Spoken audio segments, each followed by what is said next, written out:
A win is a win is a win as the Mavericks take out the Jazz at the AAC for their second win of the season. We break it all down how the Mavericks get it done. All coming up here on the DLLS Mavs postgame show. Here we go.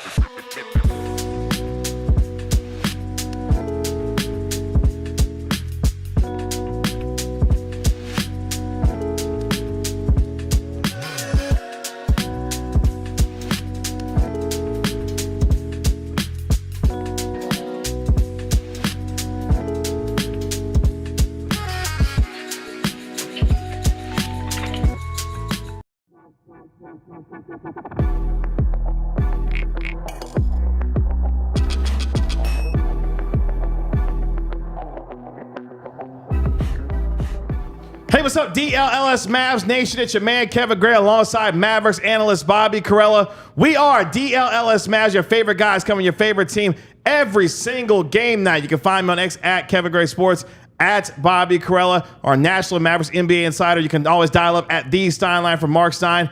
And Tim Cato, our Mavericks beat writer at Tim_Cato. Both Tim and Mark will be joining us live from the American Airlines Center throughout the course of the show. But the Mavericks get it done against the Utah Jazz for their second win of the season, 110-102, despite the fact that Luka Doncic went 5 of 22 from the field. But big third quarters from Spencer Dinwiddie, Dereck Lively II, also huge off the bench in the second half for the Dallas Mavericks. They get it done as they move to 2-1 on the season. Jazz fall to 0-3 on the season. Let us know how you're feeling about the win in the chat on the Mavericks getting it done at the AAC on the first night of a back-to-back, as of course they go to Minnesota to take on Anthony Edwards and the Timberwolves tomorrow night. But Bobby, the Mavericks found a way to get it done despite some poor shooting from its superstar, and they were able to get some really nice help off the bench, particularly from a guy Spencer Dinwiddie. Man, I'm not gonna lie, there was more than just poor shooting going on. This is a pretty bad game.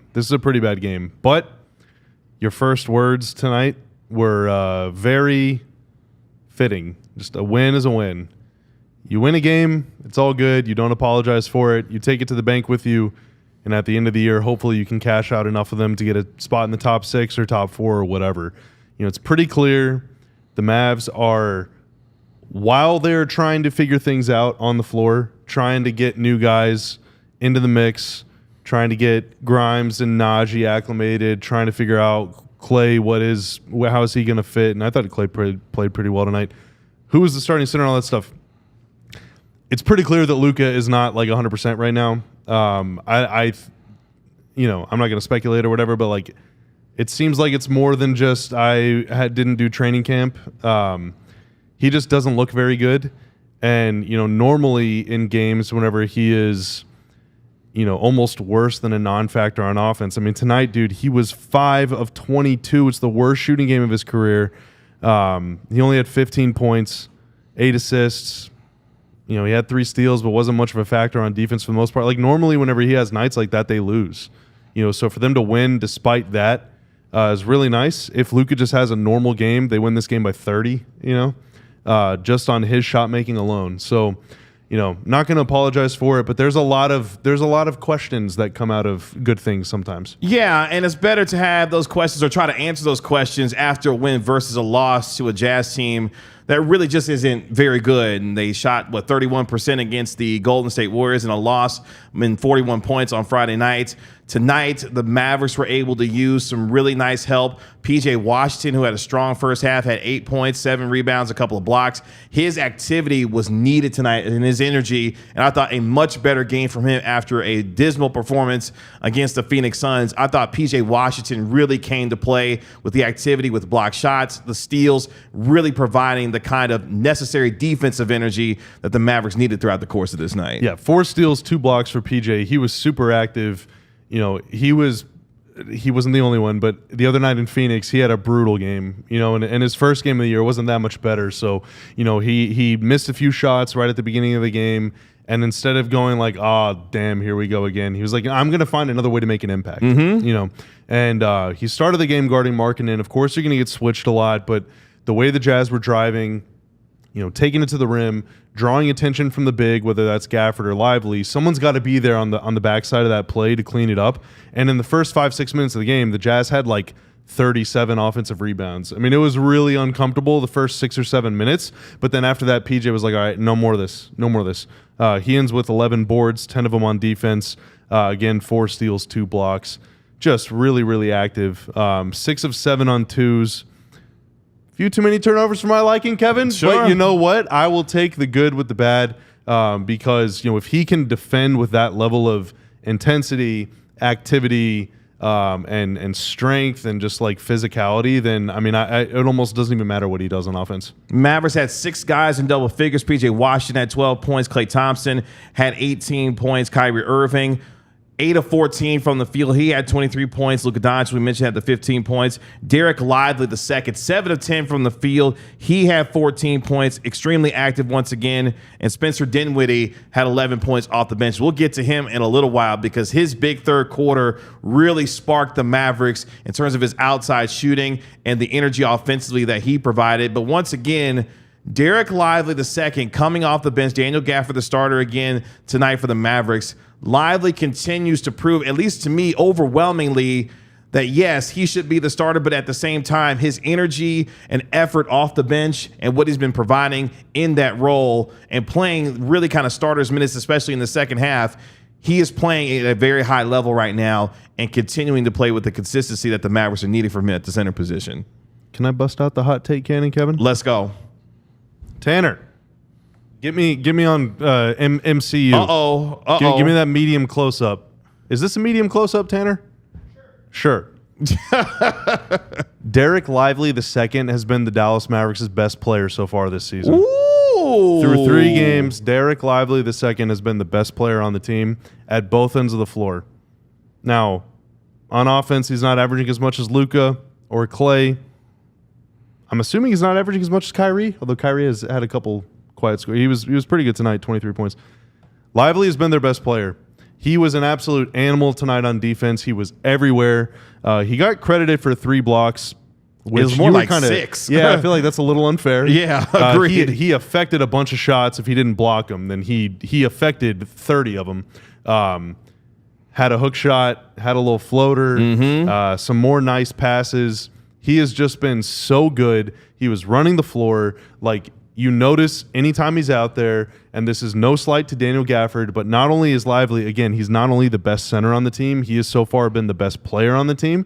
And I want my best player on the team on the floor as much as possible. Tonight, 26 and a half minutes. It's not enough in my opinion, but the trade-off is, I mean, I'm like hope casting right now, but basically, how hard can you play before you reach your limit to where like you can't play anymore? Like, if we get this for 26 minutes a game, that to me is worth it, as opposed to like 8.5, like 85% of this or whatever, for 30 minutes, or 70% of this for 35 minutes. Like, if this is what we're getting, it's like the Giannis thing in Milwaukee. Even when Giannis was like 25, 26, he would play 32 minutes because he's just going complete balls to the wall for 32 minutes. Yes. I'll take that over 32 minutes of like, I'm still kind of good, but I'm just trying less hard. Yeah, because I think they could have used the activity and energy from him at the very start of this game. You think about it in the first quarter, the Jazz had 5 offensive rebounds in the first 4.5 minutes. It felt like for a while there that the Jazz were going to dominate on the offensive glass. But then you go to the second quarter, we talked about, the 2 blocks that Lively had in that second quarter. It felt like he had 3 or 4 in that period. He altered a couple of shots, and he was able to really put the lid defensively on the Jazz there in that second quarter. PJ Washington with a block as well. It felt like as the game went on, the defensive intensity picked up. And you made the note before the show started that while, yes, they played their first 3 games, against obviously San Antonio in a win, beating Utah, losing to Phoenix. Defensively, this team from a defensive rating standpoint hasn't been too bad so far based on the first 3 games and what we've seen from them defensively for the Mavericks. Yeah, so 110.4 on the season coming into this game. And tonight, according to Hoops OMG, they were 97.4 defensive rating. So if my calculations are correct, that would put them around 108, 107-ish. So I suspect tomorrow the Mavs will wake up in like 7th or 8th place in defensive rating in the league. Now, again, shorthanded good team and 2 bad teams. It is what it is. But you could play a shorthanded team and 2 bad teams and be 25th in defense. Correct. We saw them do that for about 55 games last year, and it sucked really bad. So, you can't always control if the ball goes in or goes out. They still made, like I said, plenty of mistakes tonight. There were a lot of missed rebounds. There were still missing a lot of open corner threes as well. Yeah, on offense, but I'm talking defense. I'm talking defense. Just not enough boxing out. They did a much better job of tracking shooters tonight. They only lost Lowry once or twice. Clarkson got away from them, I think, one time, but for the most part, they were able to really contain the ball, contain the action. Like, they were doing a good job of dictating the terms of the engagement. But again, it's Utah. Tomorrow will be a much more difficult test.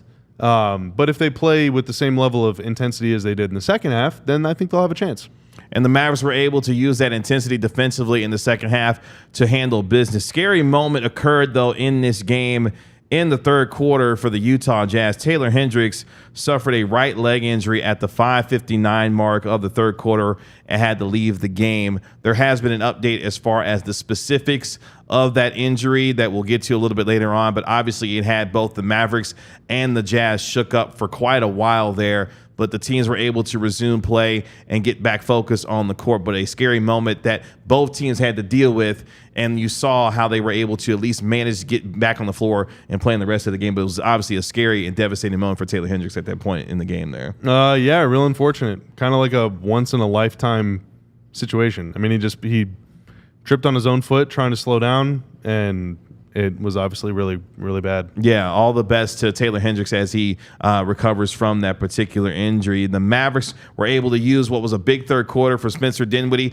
Coming up here in our next segment, the turning point of the game and how the Mavericks were able to get it done using that energy off the bench when it came to Spencer Dinwiddie, Dereck Lively. Also, the Mavericks getting some help from Najee Marshall also in the fourth quarter as well. Despite the fact that Luka Doncic really struggled in this game, the Mavericks found a way to get it done as they get their second win of the season. Mavericks turning point, all that and more coming up next year on the DLLS Mavs postgame show.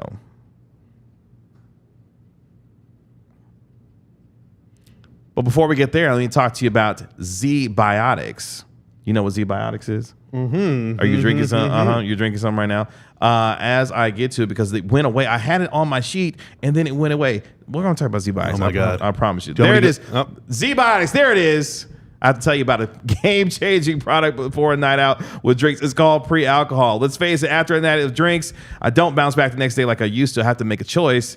I can have a great night out or a great next day. That's until I found pre-alcohol. Let me tell you, it's a surefire way to wake up feeling much better the very next day. Let me talk to you about it. Z-Biotics pre-alcohol drink is the world's first genetically engineered probiotic. It was invented by PhD scientists to tackle rough mornings after drinking. Here's how it works. When you drink, alcohol gets converted into a toxic byproduct in the gut. It's this byproduct, not dehydration, that's to blame for your rough next day. Pre-alcohol produces an enzyme to break this byproduct down. Just remember to make Z-Biotics your first drink of the night. Drink responsibly and you'll feel better. You'll feel your best tomorrow. Definitely need to take the Z-Biotics and then wake up feeling the next day much better, able to go out and do that my activities with my family and everything, and I feel pretty good going to do all of that. I keep hearing about pre-alcohol and wondered what it was actually like. Now that I've tried it, I believe the hype, and with their GMO technology, they will release different products to help address toxic byproducts of modern living in the gut. So go to zbiotics.com/DLLS Mavs to learn more and get 15% off your first order when you use code DLLS Mavs at checkout.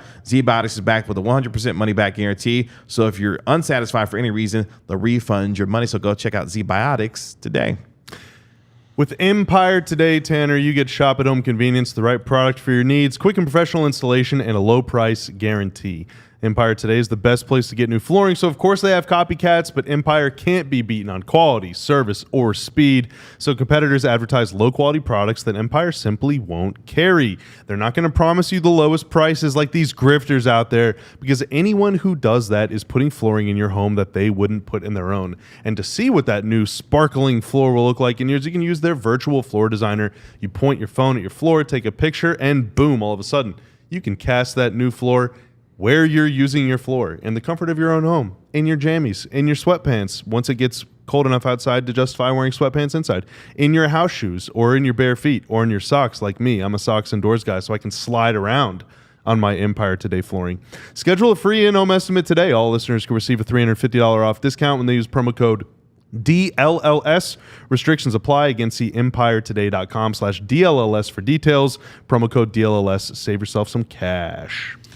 What was the turning point in tonight's game between the Mavericks and the Jazz as the Mavericks found a way to get it done in the end and get their second win of the season? Tim Cato and Marc Stein going to be joining us from the American Airlines Center to give us their thoughts on what the Mavericks had to say post-game about their win over Utah as the Mavericks found a way to get it done. What was 110 to 102 tonight, despite the fact that Luka Doncic went 5 of 22 from the field as he has struggled so far throughout the early portion of the year. I know he had the 40 against the Phoenix Suns, but at the same time, Mavericks overcoming a bad shooting night from their superstar, getting some help, Bobby Carella, from a guy that was been much maligned when the preseason had gotten started because he didn't play well. Let me speak for me. Didn't play well in the preseason. I had some things to say about whether or not he had been playing himself off the roster, but he played himself into a very nice game. And I'm talking about Spencer Dinwiddie coming off the bench. 3 big threes in that third quarter, including the one that put the Mavericks up by 12 at the end of the third.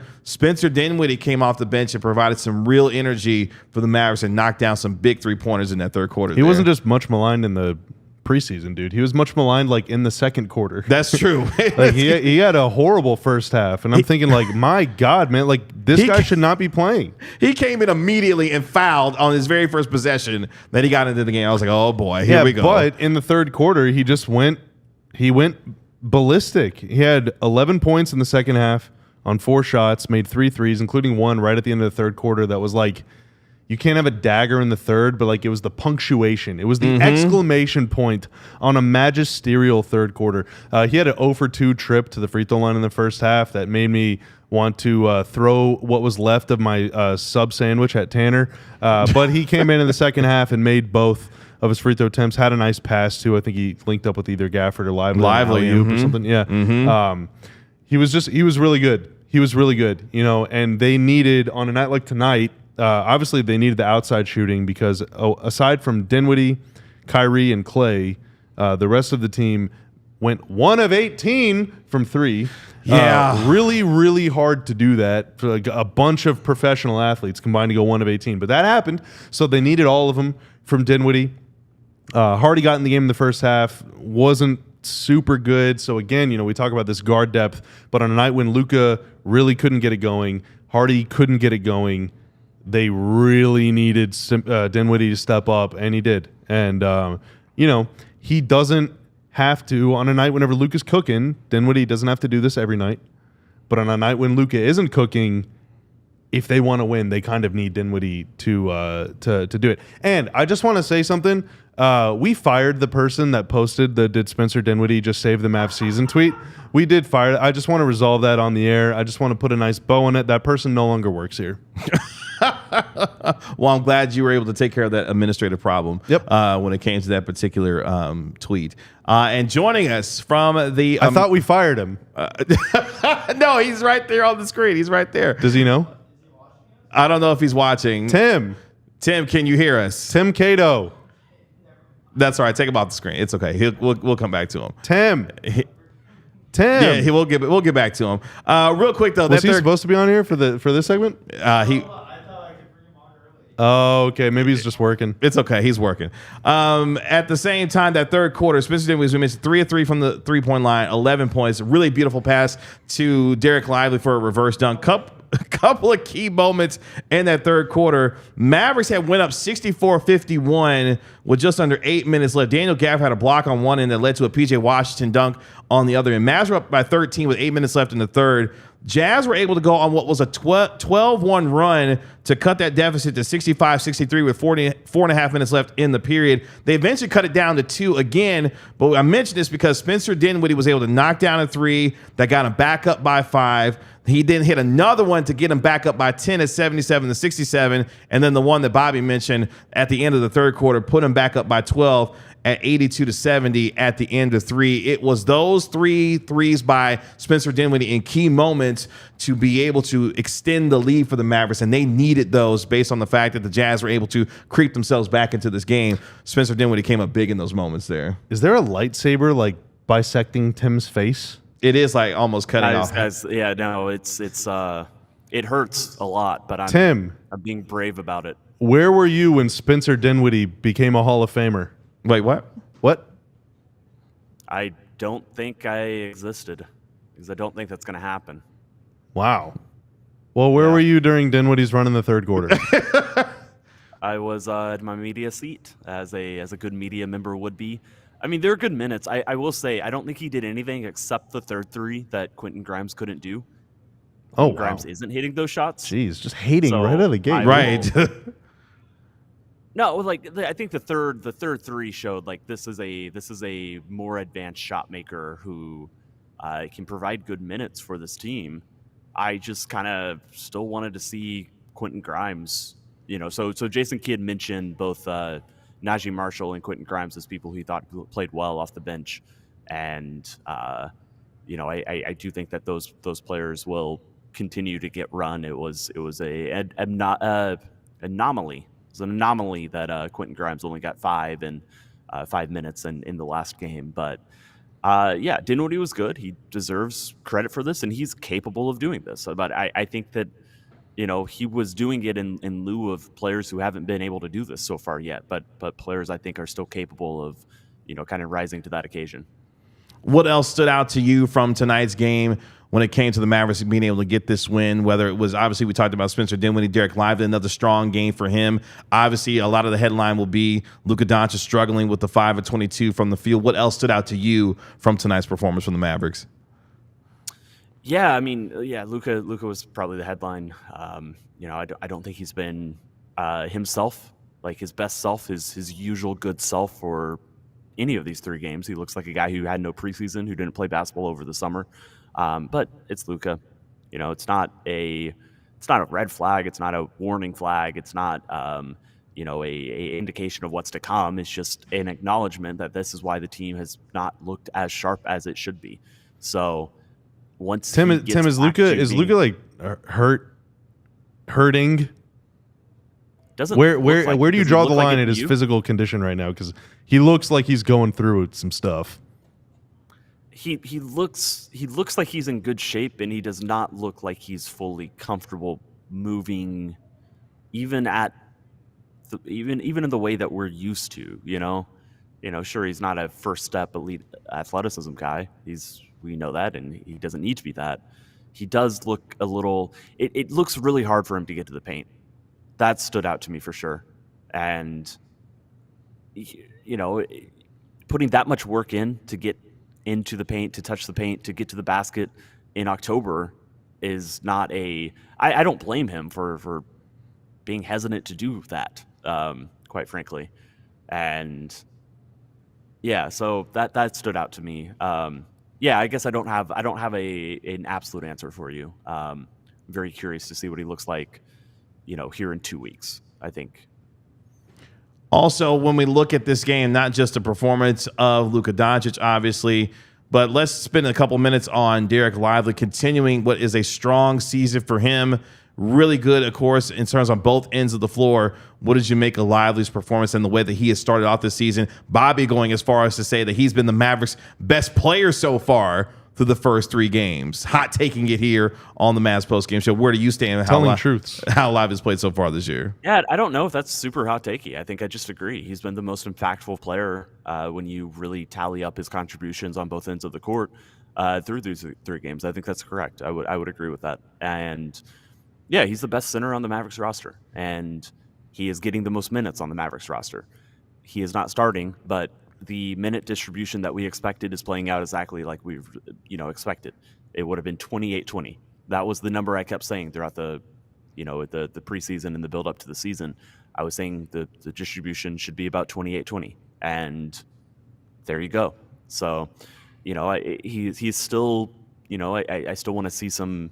I'd love for him to develop a lot more fluidity around the basket, near the basket, with some of his post touches. I like everything that we're seeing, but they are 50% shots. He right now he doesn't have the ability to turn in, out of a position where he would go to the jump hook, turn again and get a layup right at the rim. That's going to be a 95% shot. I do like that he's making these touch shots around the rim at a 50% clip. That's a good thing. I think there's plenty of room for development in there, but this is like a career long, 3 or 4 years from now, that is something that he can get better at. The fact that he is developing and really willing and able to take these shots right now certainly is a positive and a good sign for the player he's going to develop into in the future. PJ Washington also taking a big step forward tonight after a disappointing game against the Phoenix Suns on Saturday. Really active in terms of his defense, 8.7 rebounds, a couple blocks in the first half. Was able to finish with multiple steals in this game. Really brought the defensive energy and really provided a spark on that end. What did you think of PJ Washington's performance tonight? The lightsaber is only bisecting part of my face now. Good. So it doesn't hurt as bad anymore. But I'm still being very brave about it. It's not my camera. It's something to do with the lights up here. So you asked about PJ Washington. PJ is I like when he's able to find ways to score inside the paint that look natural. Remember, he used to be a guy that they would just throw the ball to and have him ISO in Charlotte. He was like a primary scorer, especially for their bench units. He was somebody that would just go to work in isolation, and he wasn't good enough at that to really carry that over to Dallas. And so Dallas is correct to, not ask that of him. But it very clearly, I think it's a positive when he can find a couple floaters within the rhythm of the offense, when he can, be aggressive in the fast break. Sometimes there's a little bit up and down what he's able to do there. But I do think that, just having a little bit more dynamism, another aspect of the Mavericks offense is a plus. And so the 3-point shooting is a little concerning because these shots don't look great, but I have to assume, he's going to make more than he's making right now because he's making like 15% of them. It is just, I remember thinking throughout the preseason, everybody seemed very certain that he was going to become a 40% shooter again. And I think there's a lot of reasons to be optimistic that he would get back to that level. But I don't think it was any guarantee. And right now, we're not seeing some shooting turnaround that he just needed to be out of Charlotte and really learn to shoot the catch and shoot again. I think Dallas should be optimistic, or they should keep pushing and trying to get him back to the player he was the first couple of years in the league, where he was pretty automatic or, was much more reliable as a spot-up catch and shoot guy. I think that's still possible at some point, but it's not going to be an instant turnaround. It wasn't just one off season, in Dallas, understanding where the shots are coming from, that was going to turn this around in one motion. I think that's clear. Do we have to go to break? On mic, we talk about breaks. I'm waiting for Kyrie, so that's why I see GM Ben in the chat, so I don't want to get yelled at for missing a break. Oh, okay, okay. I'm not eye rolling you guys. I am just watching because Kyrie Irving hasn't done his post game press conference yet, and I would. Okay, where are you right now? Anyway, the little club room. What's it called again? Club 40. Club Cato. Club Cato, yeah. Yeah, different club. It's it has a sponsored name, but the Angels Envy Lounge. Why are you giving free spot? Angels. That's Envy. true. I don't even know. I don't know her. That's not what you do. That's not on brand for you. I don't know her. But yeah, I am in the Angels Envy Lounge for anybody who knows what that is, which you really don't need to. Wow. Okay. You really don't. Yeah, you got replaced. Yeah, Mr. I'm too good to walk to the studio to do the podcast. There's a new personality of the day in town. Yeah, new Tim Cato Sports Personality of the Day. It's Marc Stein. Again, as long as it's named after me, I think this is. All right, bye, Tim. Bye. Thank you. So aggressive. Thank you for your fine work. There he goes, Tim Cato, Tim. our Mavericks beat writer here on the DLLS Mavs postgame show. Coming up next, Marc Stein going to be joining us from the American Airlines Center as well. His thoughts on tonight's game, plus other guys that really had a helping hand in getting this done despite Luka Doncic's struggles. All that and more coming up next here on the DLLS Mavs postgame show. But let me talk to you about Sleeper. I got some ball knowers on set with me, and I know that you're a ball knower as well when it comes to Sleeper. The Sleeper app that you've known for hosting the best fantasy football leagues in the game now allows you to put your knowledge to the test in every game by picking whether your favorite or least favorite players will have more or less projected stats each week. Cowboys. Look, I was able to hit well on the Dak Prescott number. Got that right. CeeDee Lamb also was able to Garbage get that right. time superstar, Dak Prescott. It doesn't matter with Sleeper, though, Dude. because as long as you pick what the over projected the correct stat, if I could talk, then you'll get it right like I did when it came to Sleeper. With Sleeper, the more picks you combine, the more you can win all the way up to 100 times your money. If you think you have what it takes, download the Sleeper app and use code DLLS Mavs to get up to a $100 match on your first deposit. Terms and conditions do apply. See Sleeper's terms of use for details. Currently operational in over 25 states. Check out Sleeper today. Kevin, Tanner, Tim, chat. We're driven by the search for better. But when it comes to hiring, the best way to search for a candidate isn't to search at all. Don't search. Match with Indeed. If you need to hire, you need Indeed. Indeed is your matching and hiring platform with over 350 million global monthly visitors, according to Indeed data, and a matching engine that helps you find quality candidates fast. And the more you use it, the better it gets, because that's how AI works, baby. Ditch the busy work. Use Indeed for scheduling, screening, and messaging so you can connect with candidates faster. And Indeed doesn't just help hire faster. 93% of employers agree Indeed delivers the highest quality matches compared to other job sites, according to a recent Indeed survey.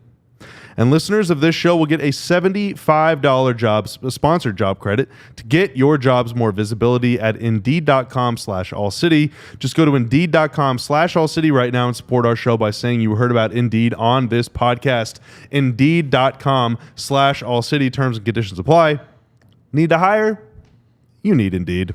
Indeed, you do. The Mavericks find a way to get it done 110-102 over the Utah Jazz for their second win of the season. 2-1 on the season overall, 2-0 at the American Airlines Center. Remember, the Mavericks on the road for the second night of a back-to-back tomorrow when they take on the Minnesota Timberwolves and Anthony Edwards on the road. But the Mavericks were able to use some really nice bench play tonight. You look at some of the numbers from tonight's game. One of the things that the Mavericks didn't do well against Phoenix was get production from their bench. That changed tonight as they were able to get 33 points off the bench. Also, second chance points, something that they didn't do well again in Phoenix. They were able to do well tonight. 29 second chance points for the Dallas Mavericks. Those numbers show you the activity and productivity from your bench, but also keeping plays alive with second chance opportunities, whether it be Daniel Gafford, whether it be Dereck Lively. This team was able to capitalize much better on second chance opportunities and really make the Jazz pay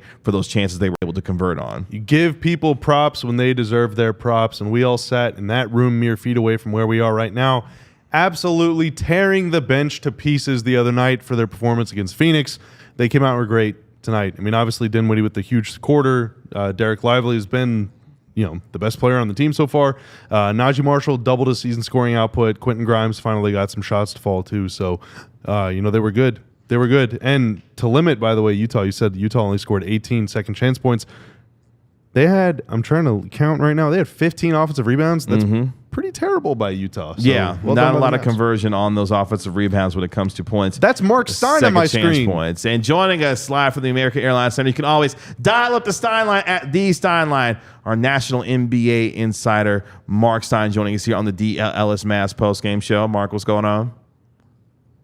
Gents, glad to connect with you. Glad everything is operational, but somber. It is a somber feel here. I'm set up near the Jazz locker room, and there's just no sugarcoating it. That Taylor Hendricks thing was awful.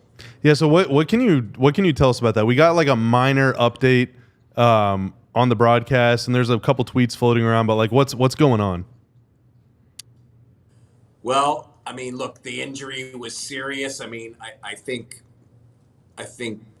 what the Jazz have said or what's come out is that fractured fibula and an ankle injury. And just look, I just, the Jazz are about to fly home. Hendricks will fly home with the team. But I mean, this is a 20-year-old kid. And it just, like, I'm really kind of at a loss for words to even know how to put it in perspective. I mean, this is my 32nd season, and that's as bad and as gruesome as I've ever seen. I mean, there was one very early on that I saw when Stanley Roberts tore an Achilles. I mean, this was like 30 years ago. And of course, the Caron Butler injury, remember that very vividly when the Mavs lost Caron.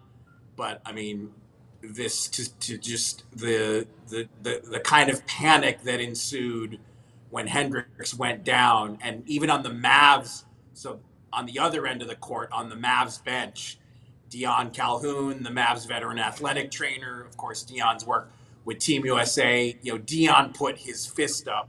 And whenever a trainer does that, that signals emergency situation. We need a stretcher. Like, you could see from the other end of the court that Hendrick's leg was just not in the position it was supposed to be. And so, frankly, I don't know how players shake it off and just start playing again after something like that. And Mark Davis, the lead official on the crew, he went to both teams and asked them, do you guys want to warm up? Do you guys need some time just to get loose again? Because there was a lengthy delay after that injury. And, as you can imagine, the Jazz are crushed. I mean, this is a devastating injury for Hendricks. I mean, Keontae George took it especially hard, just visibly shaken by this whole thing. And, I mean, really rough, really rough to see something like that happen. Yeah, all of our thoughts and prayers with Taylor Hendricks as he deals with that injury. Obviously, nothing you ever want to see happen on the floor. Thankfully, the medical personnel attentive to get to him, to be able to get him taken care of, and hopefully as the days and weeks go on that he'll be able to recover as quickly as he can to get back on the floor for the Utah Jazz organization and for his teammates, and for obviously them for being there for him as well. Both teams were able to resume play afterwards, and obviously for the Mavericks finding a way, despite an ugly shooting night really for both teams, and particularly for Luka Doncic, who went 5 of 22 from the field, found a way to get it done, Mark, and more particularly on the defensive end is where they had to really get their calling card to get tonight's win done. What did you think of the Mavericks' overall performance and how they were able to find a way to beat the Jazz tonight? Yeah, look, the Luka performance is really hard to process. I mean, I've seen him play zillions of times. I'm pretty spoiled. I have an incredible seat for home games, so I've watched him from close range literally hundreds of times, and I've never seen him struggle shooting the ball like that. There was the game at New Orleans, I think it was early last season, but to see him at 1.3 for 20 is just unconscionable. It was just a bizarre night. Very few guys on this team are shooting the ball well right now. I mean, it's a team-wide malaise, a team-wide funk shooting. But it definitely is a shock to the system to see Luka struggle to that degree. He switched his shoes. I think I saw him wear at least 3 different pairs of shoes, which is one of his go-to moves when he's trying to shake himself out of a funk. That didn't work. In the end, it didn't hurt the Mavs. I'm sure they're much happier to have that kind of performance tonight against a team that you would expect them to beat at home. Maybe going to Minneapolis, where, of course, he has such great recent memories, will enable Luka Doncic to just bury this game and move on. But, I mean, tonight, obviously the focus is going to be Luka when he has a shooting line like that. But, I mean, shooting is just a team-wide struggle at this point. Apart from Klay Thompson, there really isn't anybody who, when that ball's on the perimeter, that I'm sensing a great deal of confidence from right now. I mean, Klay's ready to shoot it every time he touches it. And, I think for the most part, the results have been very good. I mean, his 3-ball, he's, in the 40s. So, I mean, Klay Thompson is connecting at a level that you would definitely hope for from the Mavs perspective. But, I mean, what does the Corellis traders see? I mean, are you seeing it any different than me? I see a lot of short jumpers from Luka and from Kyrie too. Now, there were probably 7 or 8 shots tonight that the Mavs took that were about 80% of the way down. Unfortunately, those don't count as 80% of 2 points or 80% of 3 points. It would have been a little cozier had that been a rule. It just really feels like Luka's having a hard time getting his legs in a shot, which is kind of a hallmark like what Kevin and Tim have talked about of missing camp and all that stuff. But to me, the more like puzzling thing is like he looks great, but he just cannot get separated from anybody. Like the burst just isn't there, which is really weird. However, the last 5 times that he shot below 25% in a game, the game following that, so the bounce back game, his averages in those 5 games, 35.2 points, 9.6 rebounds, 8.2 assists, 51.8% from the floor, 48.2% from 3. Okay. That is shout out to my friends over at Basketball Reference, Sports Reference, Stathead, whatever they are. Twitter's now X. HBO Max is now Max. So whatever they're called, that's where those stats are from. I mean, he's always been a good bounce back guy. I'm assuming that he's going to play tomorrow, and if he does, I mean, I would expect him to have a better game. But yeah, I mean, it's just every jumper's short. Every jumper's short right now. This game was such an aberration for him that I'm really just inclined to just chuck it aside. I mean, he had that game, Mark, last year. I don't know if you remember. This was at San Antonio, like right at the end of the regular season. He missed like 14 straight shots or something, just like ridiculous. And then he hit like an impossible banker from like 18 feet, spinning, twirling, fading away. Yes! Yeah. Yes! Like he just won the championship. It was awesome. He was in disbelief tonight. Like, just, you saw when he finally rattled in a 3, his reaction, but like he kept looking at Kidd, looking at the bench, like, is this really happening? I mean, it just, you don't see him struggle like this. And okay, he missed, he took he suffered the calf contusion the day before media day. He had to miss a bunch of time. He had to miss all the exhibition games, but he had a good run of 5 or 6 practices before the season started. And what I've been told is he's been living in the gym. He's been going back for double sessions, where they'll have a practice, come back at night and shooting. So he's been getting a lot of gym time. And all the talk in the days leading up to the season was, he looks good, the team looks good. So like, to see him with, again, and it's like, the bar for him is so high. I mean, he had 40 in Phoenix, so it's like, because, the team obviously came away with such a disappointing defeat, like it's lumped into this category of struggling. And even on opening night, he only shot at 9 for 25 from the floor, but in the fourth quarter, he had 14 points. So that was a very Luka-esque fourth quarter. Again, I'm gonna revert to, I don't stay worried about Luka Doncic very long. It's just not something that I waste time with. There are other more pressing questions.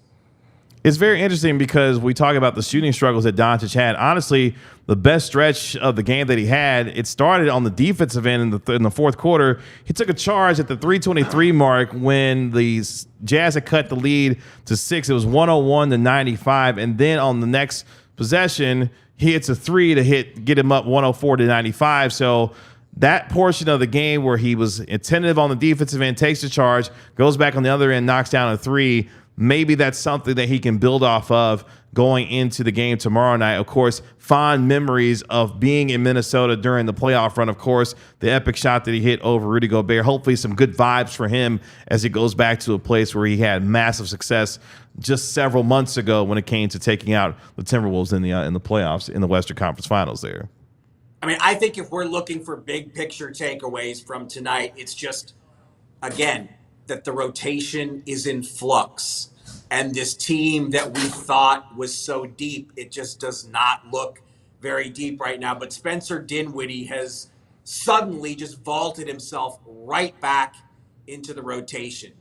He was the first guard off the bench tonight, and he responded well to it. He made some big threes after basically being, relegated to 11th or 12th man. So, just like that, I would say he's most likely moved past Jaden Hardy into the up the ladder in the rotation. And again, it's a lot, beyond your Lukas, your Kyries, and this 6-man award campaign that Dereck Lively's mounting that none of us were expecting. Besides the guy, Klay, when we're looking beyond that group, it's interesting just how quickly things can change. And I think Dinwiddie, has changed the order of things with the way he played tonight. And they certainly needed his energy off the benches with those 3 threes in that third quarter, finishing the game with 11 points, providing a real spark offensively. Had a really nice pass to Dereck Lively for a dunk as well. They needed what Spencer Dinwiddie gave him, and he was able to deliver tonight. Any final thoughts and observations from you, Mark, before we let you go this evening here? Well, and yeah, I just think, again, Kid played 11 guys in the first quarter. So they're still searching, still trying to figure it out. And I think that is a bit on the unexpected side, but positives, Dinwiddie's play for sure, because he looked tonight like the guy that the Mavericks thought they were getting when they signed him. Of course, they had some options. They could have gone Dennis Smith Jr. They could have gone Talen Horton-Tucker. They wanted Spencer Dinwiddie because they know he already has a history of playing off Luka Doncic, having played with Kyrie Irving as well. And, this was the Spencer Dinwiddie they were looking for. I mean, Bobby, what'd you think when you saw Dinwiddie as the first guard off the bench? I didn't really like it in the first half.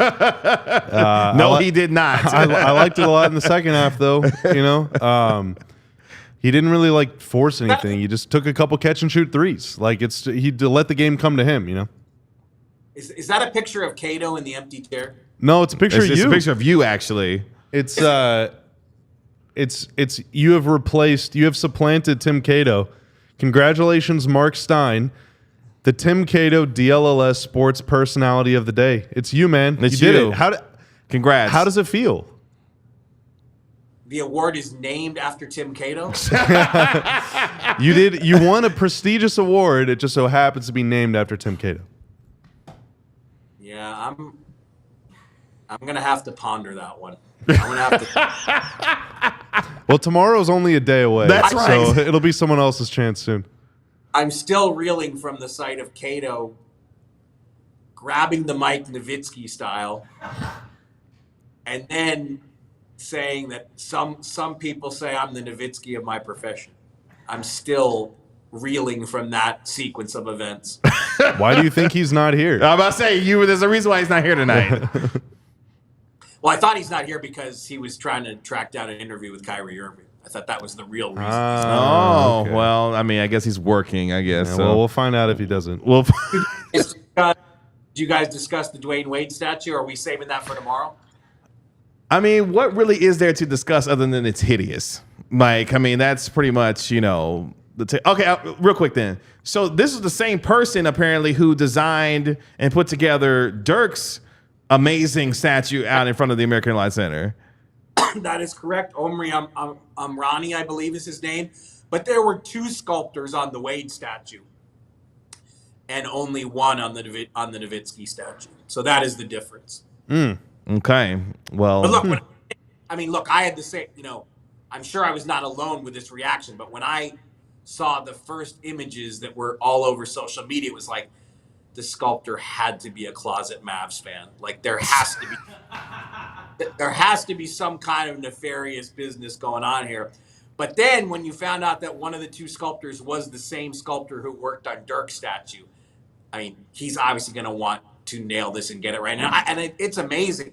He's been giving interviews tonight at Miami's home game, the first home game since the statue was unveiled. So he's actually taking questions on the sculpture. It is an amazing, wild story. It's about as bad as that Cristiano Ronaldo one that was revealed several years ago, or however many years ago it was. I like the Jesus painting one. That was my favorite one that we posted in that thread. Artistic reinterpretations. I think that one is hilarious. One of Harrison Fagan from SB Nation, who is a Cal State Fullerton alumnus and someone that I proudly mentor. He was the first one I saw on Twitter to connect the Wade sculpture rendition. he somehow made, the photo collage of Wade running around, LeBron's dunking and Wade, the famous, you guys know what I'm talking about. The famous LeBron, yeah. Wade's face has been replaced by the sculpture face. That thing had 5 million views on Twitter when I checked it at lunch today. Jeez. Wow. 5 million. Well, the Mavericks did their best to try to do as hideous of shooting as that statue was tonight. They pretty much succeeded in that venture, but nonetheless, they won, and that's all that matters. You can always dial up the Stein line for our National and Mavericks NBA insider, Marc Stein. Tomorrow night, all 4 of us will be together post-game to properly cap Mavs at Wolves. That's what it's all about. That's what it's all about. Appreciate the time, Mark. Thank you, sir. All right, guys. Bye, Mark. There he goes, our National and Mavericks NBA insider, Marc Stein, live from the American Airlines Center. Coming up next, we'll take our final break here on the DLLS Mavs postgame show. Our final word on how the Mavericks got it done over the Utah Jazz, and take a quick look ahead to tomorrow night's matchup as the Mavericks return to the road to take on Anthony Edwards and the Minnesota Timberwolves. All that and more coming up next here on the DLLS Mavs postgame show. But first, you know what time it is. Almost. Oh, my bad. Almost. It's time to become a diehard, folks. All the cool kids are doing it. All your enemies are doing it. Your rivals are doing it too. Don't let them be alone. Misery loves company. Join them. AllDLLS.com. Wow. Oh, that was not my best delivery.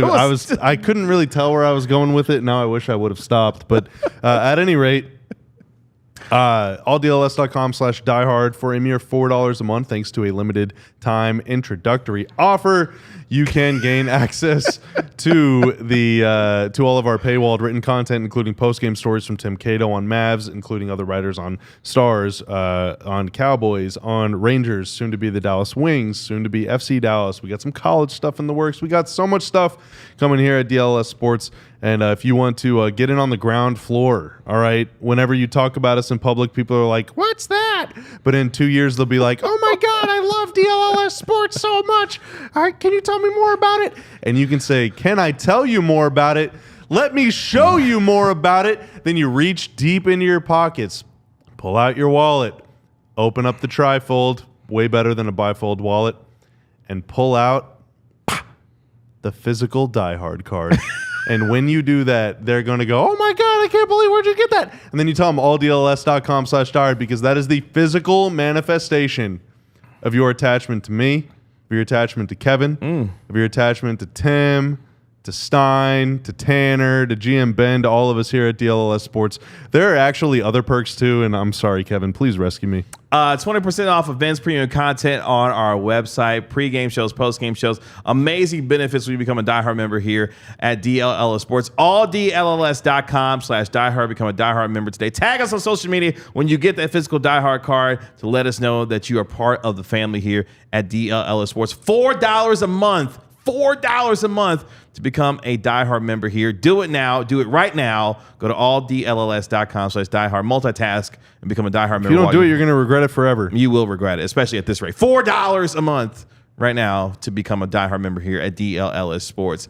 Let's finish up here on the DLLS Mavs postgame show. Mavericks get it done 110-102. Spencer Dinwiddie, really nice game off the bench. Dereck Lively continuing to be a monster off the bench at the center position. Mavericks get ready to go on the road tomorrow night when they take on Minnesota and Anthony Edwards. Pre-game show for us will begin at 6 p.m., 6:30 p.m. start time.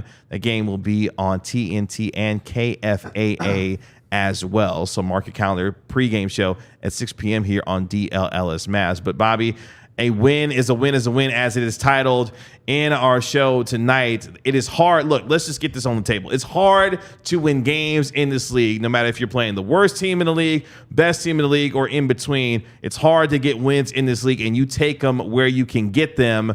We thought that was going to be the case when they took on the Suns on Saturday night, but you found a way, despite Luka's poor shooting performance, despite really just bad shooting overall from the three-point line. You got the necessary help that you needed to get from guys like Dereck Lively, from Spencer Dinwiddie, and others. Klay Thompson continuing to perform pretty well also you found a way to get it done, and that's all that matters when you're trying to get wins in this league. Yeah, can I jam for a little bit on the offense? Let's go. Okay, so I've seen some people talking in chat, familiar names, people that have hung out with us over the last couple months as we've gotten started here at DLLS Mavs Podcast. Some people talking about how the team is a little less athletic now without Jones and Josh Green, which can affect them in not only the open floor transition game, but also putbacks and attacking the rim and things like that. Tim has mentioned many times, and we talked about it earlier too, like the lack of vertical game, the lob game. There's not a lot of dunks. There's not a lot of stuff around the rim in general. We just talked with Mark about how it's been tough for Luka to get to the rim. Kyrie, I feel like, has taken like 2 layups all season. 0 right-handed layups. Yeah, it's all lefty layups so far. Yeah, it feels and like. I saw people talking about the triangle, and I see Don in here talking about how there's been some fundamental changes to the offense. The kind of like the blessing and the curse of Luka. I'm going down this road. Okay, right now. let's go. The blessing and the curse of Luka is Luka is always going to take what the defense gives, because Luka can do anything. He can get anywhere. He can be the best passer of all time, and he can be the best scorer of all time. He can be both, and he can be a post-up guy, and he can be a face-up guy, and he can be a connector, and he can be a facilitator. Like, he can do anything. So he's just going to do whatever you allow him to do. He doesn't want to force the issue. The problem with the way that, and I touched on this in the postgame show, but the problem with the way the teams are defending Luka this year is that it is way different than what they were doing last year. Last year, he was the most blitzed player in the league. He got blitzed more than the second and third most blitzed players combined. He got blitzed almost 600 times on pick and rolls last season. No one else got blitzed more than 300 times. So we're talking about a guy that was used to being double teamed, that was expected to being double teamed, and whenever you double team him, he's just going to pass to Kyrie, and it's going to be 4-on-3, and it's going to be a dunk, or it's going to be a layup, or it's going to be, I got to help on the dunker, and I got to help on Kyrie, and now you get an open 3, or you get a slash to the rim, and now PJ Washington's dunking, or Derek Jones' dunker, whatever. This year, including tonight's game, Luka has been blitzed on 5 pick and rolls all season long. And I'm sure he's probably been double teamed at least one time just doing something else. But to my memory, I don't remember him being double teamed at any other point all season long. He is playing one-on-one basketball right now. Teams are daring him to score. They are daring him to shoot. And it's really, really hard. So against Phoenix, they were just switching or playing drop. Tonight, the Jazz were kind of playing at the level a little bit and then retreating, which that's very hard to create dribble penetration against. Walker Kessler's got like a 7'5" wingspan. It's just really tough to get around him if you're not super quick. And Luka looked a little slow tonight, so it was tough for him to break that down. It was tough for him to get anywhere. So I think it's not just that you take away Jones, you take away Josh. Obviously, that has affected them in the open floor. But I think the real reason that the offense looks kind of gummy right now is because there is no built-in advantage of having an extra guy on the floor, which when you double-team Luka, the league has finally, it took them 6 years to do it, but the league has finally figured out that double-teaming Luka is useless. It is an exercise in insanity. You are going to fail. You are going to lose whenever you do that. If you have the personnel to switch, you should do that.